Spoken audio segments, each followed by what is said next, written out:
মিষ্টি আলু দিয়ে যদি এত মজাদার নাস্তা হয় আর কি লাগে, তাহলে রেসিপিটি দেখে। আসসালামু আলাইকুম। আজকে আমি একটি মিষ্টি আলু দিয়ে একটা নাস্তা বানাবো। এজন্য দিয়ে দিলাম সামান্য লবণ,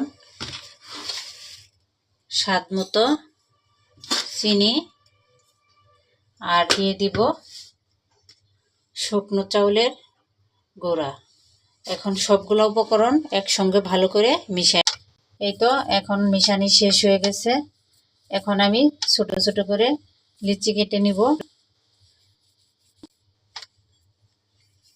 এই তো এই সাইজের, এইভাবে আমি সবগুলা বানায় নিব।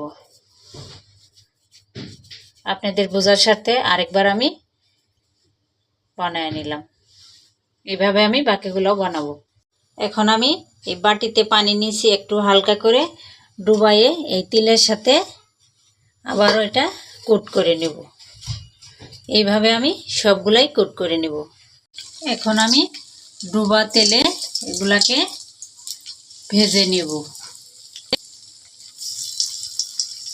এই তো এগুলা একদম সুন্দর একটা কালার চলে আসছে নাস্তাগুলা। এখন আমি উঠায় নিব।